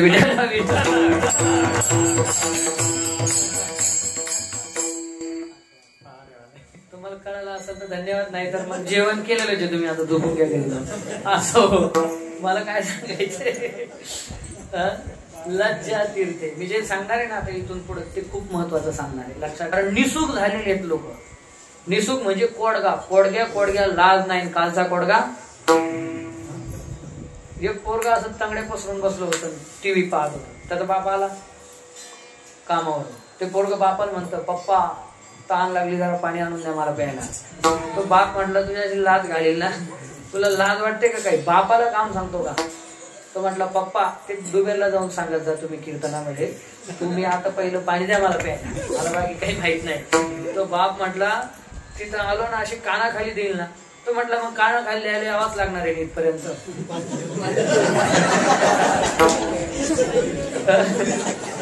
यावं लागणार आहे इथपर्यंत. येता येता पाणी आणलं काय बिघडलं काय तुमचं, येता येता तांबे भरून घेऊन या. याला काय म्हणतात, कोडगा. याला काय म्हणतात, अशा कोडग्या. लज्जा तीर्थच नाही ना जवळ. महाराज आपण अशा लोकांचे वारसदार आहे. अर्जुन माहितीये का म्हणा, अर्जुन माहितीये का, वारुंशांचा वाजांचा नाही बरं का. नाही तर तुम्ही हिला अर्जुन म्हणणार एखादा, हिला अर्जुन नाही. अर्जुन म्हणजे महाभारतातला अर्जुन.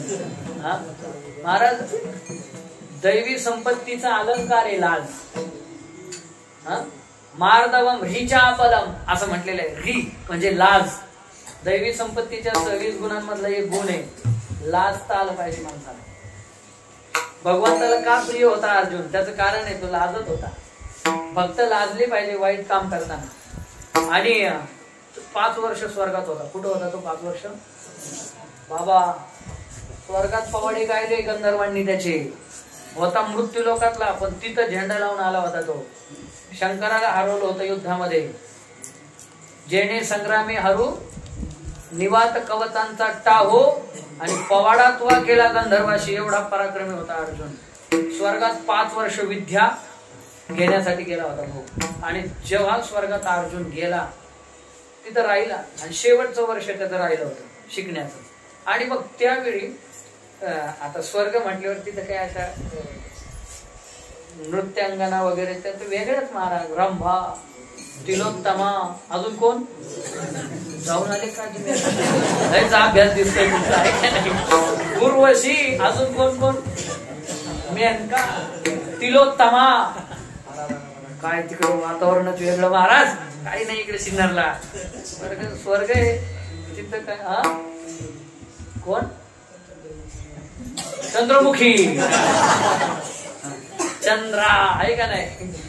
हे सगळं तिथं सगळं चंद्रमुखी, सूर्यमुखी, ज्वालामुखी सूर्यमुखी इथं आहे का नाही. तिथं चंद्रमुखी. त्याच्या बायकोला म्हटलं, तुझे ना चंद्रमुखी बरं का. त्याच्या मित्राने विचारलं, तुझी बायकोची. तो म्हणला, माझी बायको चंद्रमुखी राव. दुसऱ्या वर्षी विचारलं, काय रे काय चाललं चंद्रमुखीचं. तो म्हटला, नाही हो, सूर्यमुखी निघाली.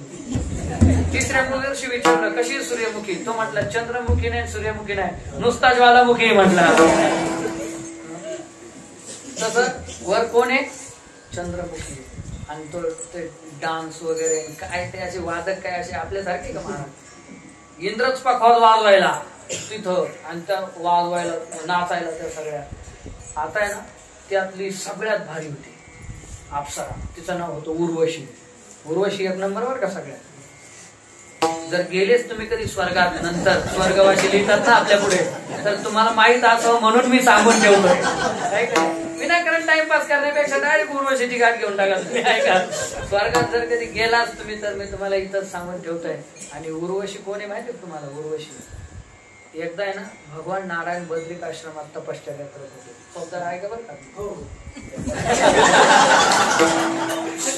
आणि बापरे, ते म्हणतात आमच्याकडे सध्या ज्वालामुखी आहे.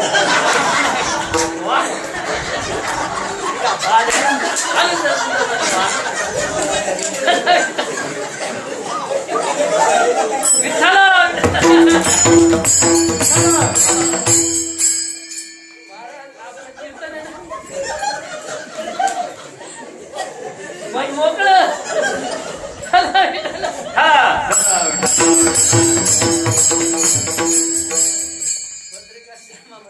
महाराज म्हाताऱ्यांना विरंगुळ झाला पाहिजे ना काही.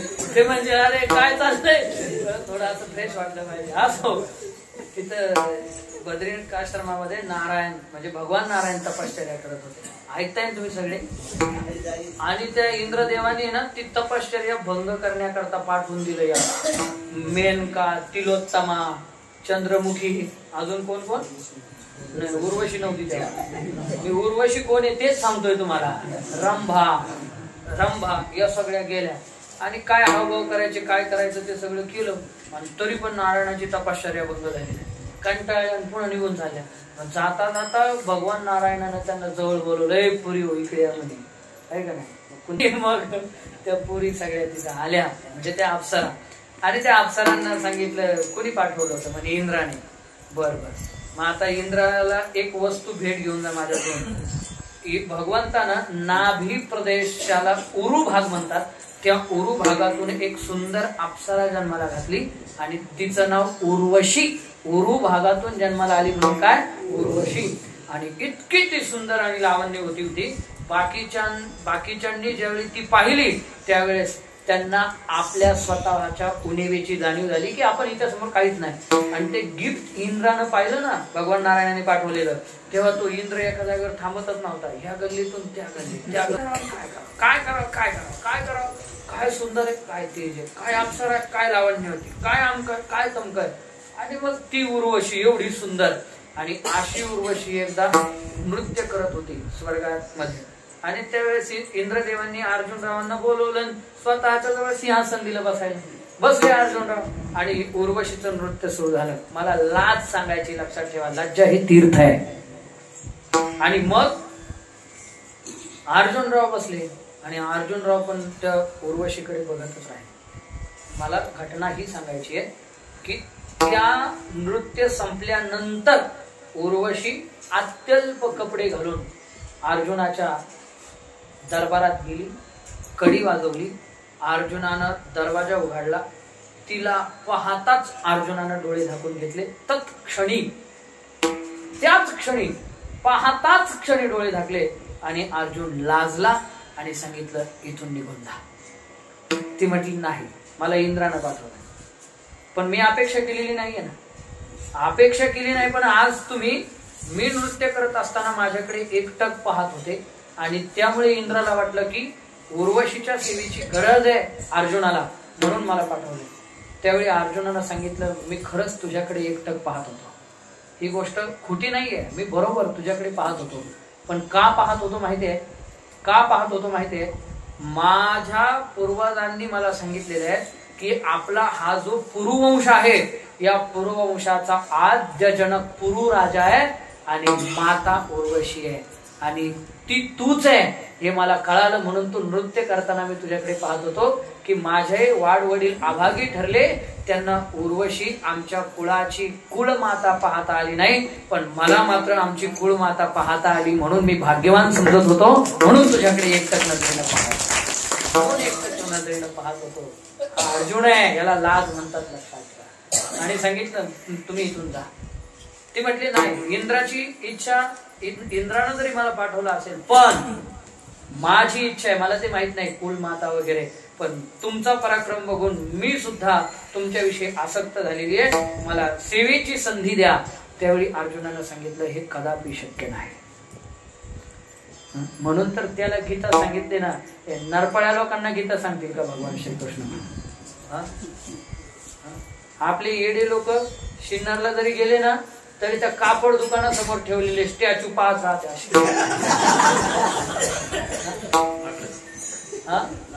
लाकडाचे ते फायबरचे बनवलेले स्टॅच्यू असतात ना, कपडे घातलेले, ते पाहतात,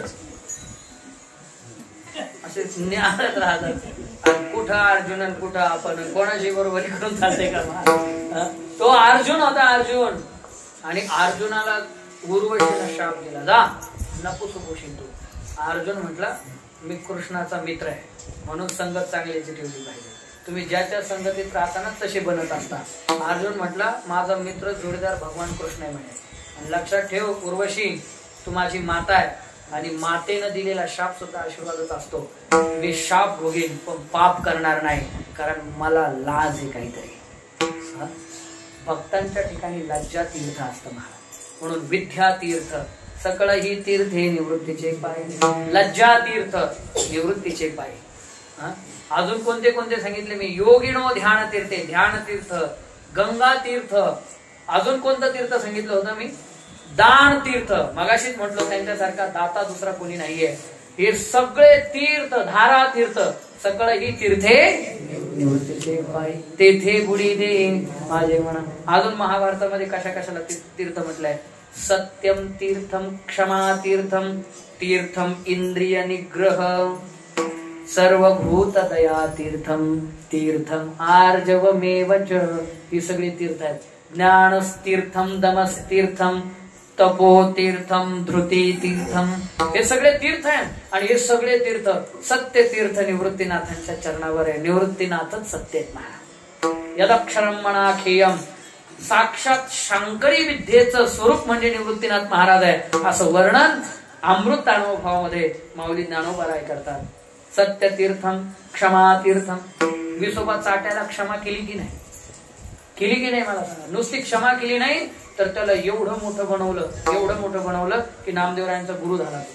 आणि त्याला धन्यता देणारा अभंग लिहिला निवृत्तीनाथांनी त्यांच्या गाथेमध्ये. इनबिन 350 अभंग आहे, पण विसोबा क्षेत्रासाठी एक अभंग आहे. याला क्षमा म्हणतात. क्षमा म्हणजे काय? एक जण चांगला असा तगडा होता, त्यांनी एक असं बिडे फुकणार होता, असं वाजवलं धरून, तुम्हाला सांगतो खूप मारलं त्याला. मारल्यानंतर मग गावातले लोक गेले. गावातले लोक म्हटले अरे यानं तुला एवढं मारलंय त्याला काहीतरी म्हण. तो म्हणे नाही, आपण त्याला क्षमा करून टाकली, जाऊ दे. कारण ते तगडं होतं आणि हे वाळलेलं होतं. आता याला क्षमा म्हणता का?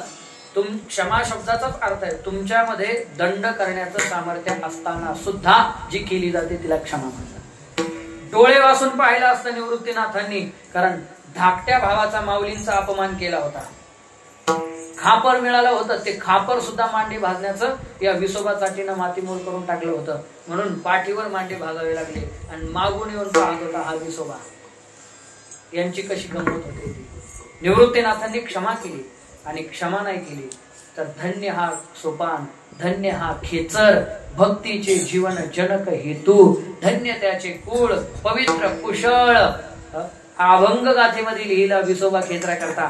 म्हणून क्षमा तीर्थम, तीर्थम इंद्रिय निग्रह, इंद्रियांचा निग्रह, आंतर निग्रह आणि बाह्य निग्रह, दोनही निग्रह त्यांच्या ठिकाणी होते. म्हणून सकळ ही तीर्थे सर्वभूत दया तीर्थम. सर्वभूत मात्रांविषयी अंतःकरणामध्ये दया होती त्यांच्या. दया होती म्हणूनच आपल्याला ज्ञानेश्वरी मिळाली नाही. ते दयाळू होते म्हणूनच हरिपाठ मिळाला. ते दयाळू होते म्हणूनच 1400 वर्ष जगलेल्या चांगदेवाला चांगदेव 65 मिळाली. ते दयाळू होते म्हणूनच आज मराठ्यांची पोरं, वंजाऱ्यांची पोरं, माळ्यांची पोरं, सुतारांची पोरं कीर्तन करू शकतात, टाळ घेऊन उभे राहू शकतात. नाहीतर ही ठराविक वर्गाची मक्तेदारी होती. त्यांनी दया दाखवली म्हणून आज आपण टाळ घेऊन उभे राहू शकतो. लक्षात ठेवा. सर्वभूत दया तीर्थम, दया नावाचं तीर्थ त्यांच्या ठिकाणी आहे. आणि सगळ्यात महत्वाचं तीर्थ म्हणजे आर्जवपणा, सरळपणा, निष्कपटपणा. सरळ चाललं पाहिजे माणसानं, नाकाच्या शेंड्यावर सरळ चाललं पाहिजे. कुणाच्या बद्दल कपट, हिंसा, द्वेष, तिरस्कार काहीच न करता आपण निष्कपट जीवन जगलं पाहिजे. आणि ही निष्कपट वृत्ती त्यांच्या ठिकाणी आहे. म्हणून सत्य असेल, दया असेल, दान असेल, हे सगळे तीर्थ त्यांच्या पायावर आहे. सकळ ही तीर्थे. आणि म्हणून हे मना इकडे तिकडे काय भरकडतोस, तेथे बुडी दे ज्ञानोबा मनाला सांगतात. आणि परमार्थ हा मनात परिवर्तन करण्यासाठीच असतो, शरीरात नाही. विठ्ठल विठ्ठल. लोक म्हणतात तू सप्त्याला जायला लागल्यापासून काटाळला राव, चांगला झाला, मानवला सप्ता, तुला मानवला सप्ता, मानवला. आता हे सप्ते काय काटाळण्याकरता राहतात का मला सांगा.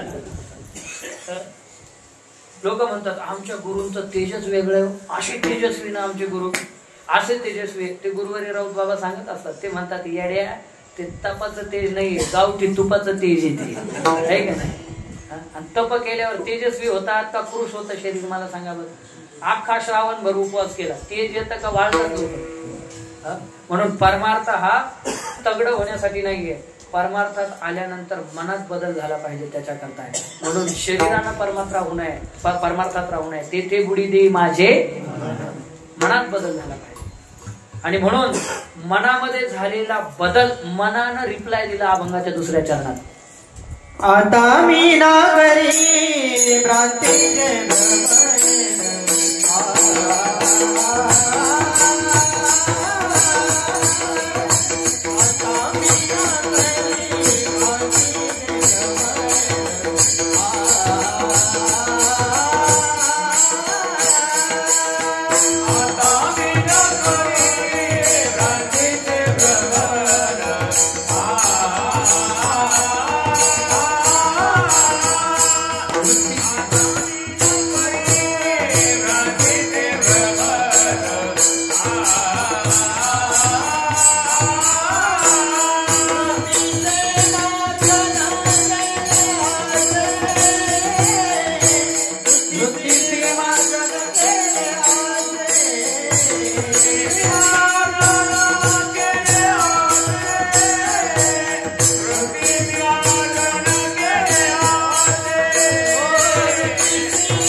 मनानं तिथं बुडी दिल्यानंतर, निवृत्तीनाथ नावाच्या तीर्थात बुडी दिल्यानंतर मन काय म्हणतंय, आता मी न करी भ्रांतीचे भ्रमण.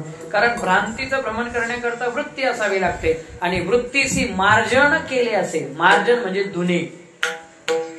मार्जन शब्दाचा अर्थ काय? धुवून स्वच्छ झाली वृत्ती. आता त्या तीर्थात काय काम असतं? धुवायचंच काम असतं ना. तीर्थ काय काम करतं? तेच काम करतात. आणि म्हणून मार्जन, आपण जसं म्हणतो सडा संमार्जन, तसा तो मार्जन शब्द तिथला आहे. वृत्तीशी मार्जन केली असेल, माझी वृत्ती स्वच्छ झाली, आता मी भ्रांतीचं भ्रमण करत नाही. आणि भ्रांती म्हणजे काय? तर भ्रांती या शब्दाचा थोडक्यात अर्थ असा आहे की स्वस्वरूपाविषयीचा अज्ञान. आपली भ्रांतीच आहे ना, मी टाळकरी आहे, भ्रांतीचं भ्रमण आहे. मी कीर्तनकार आहे, भ्रांतीचं भ्रमण आहे. मी वादक आहे, भ्रांतीचं भ्रमण आहे. मी सरपंच आहे, मी चेअरमन आहे, मी गणपती मंडळाचा अध्यक्ष आहे, हे भ्रांतीचं भ्रमण आहे. लक्षात ठेवा. म्हणजे मी देहच नाहीये, तर मी आत्मा आहे असं समजणं म्हणजे भ्रांतीचं भ्रमण बंद होणं, वृत्तीचं मार्जन होणं. आणि आता ते कुठं झालंय? निवृत्तीनाथांच्या चरणावर सगळी तीर्थ आलेली आहे, तिथं मी बुडी दिली आणि माझं भ्रांतीचं भ्रमण थांबलं. आता मी न करी भ्रांतीचे भ्रमण, वृत्तीची मार्जन केले. आता वृत्ती माझी एकाकार राहिली नाही. देह म्हणजे मी नाहीये, तर हे संपूर्ण विश्व म्हणजे मी आहे. कसं? एकार्णव झाला, तरंग उडाला. एकार्णव झाला म्हणजे काय? आर्ण म्हणजे समुद्र, आणि 7 समुद्र आहेत. हे सगळे समुद्र एक झाले. किती झाले? प्रलयाच्या काळी सगळे समुद्र एक होत असतात. ज्यावेळी प्रलय होतो, एकार्णव झाला, तरंग बुडाला, तैसा देह झाला ब्रह्मरूप. ब्रह्मरूप म्हणजे काय? किंवा एकरूप म्हणजे काय?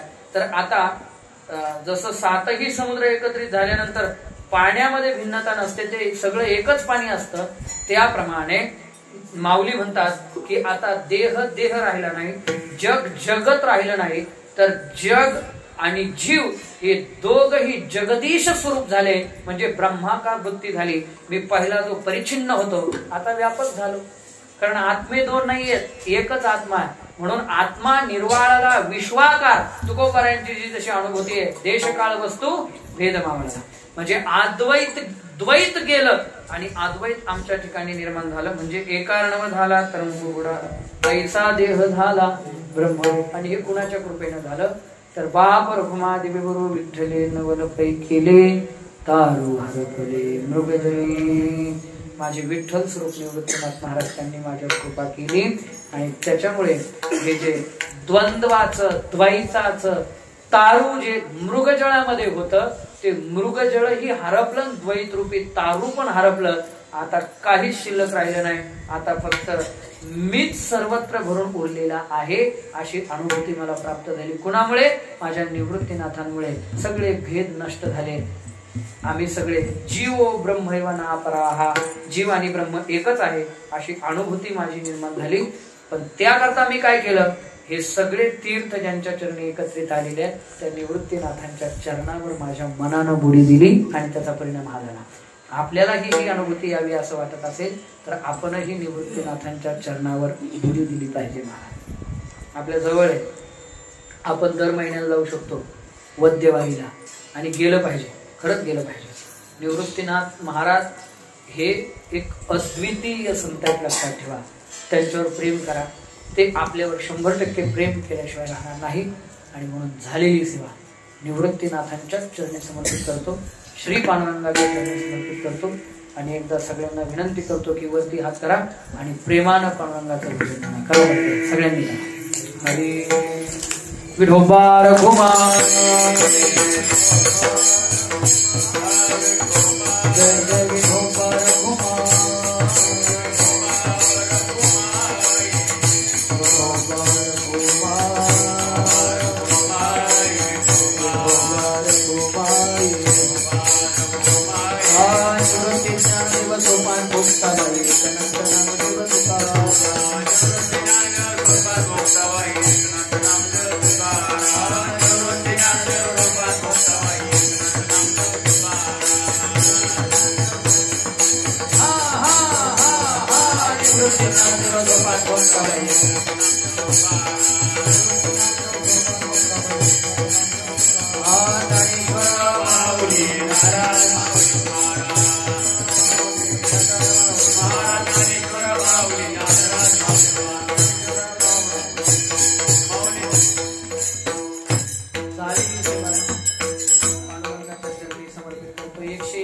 वर्षापासून चालत आलेला हा सप्ताह.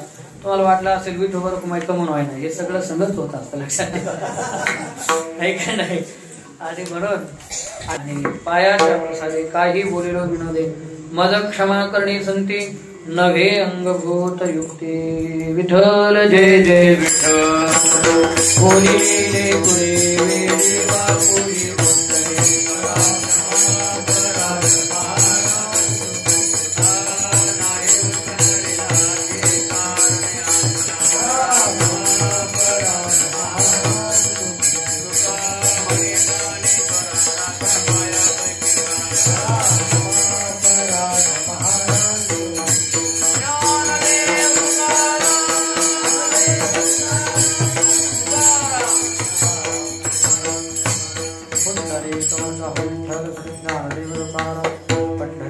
भगवान की जय. माऊली ज्ञानेश्वर जगद्गुरु तुकाराम महाराज की जय.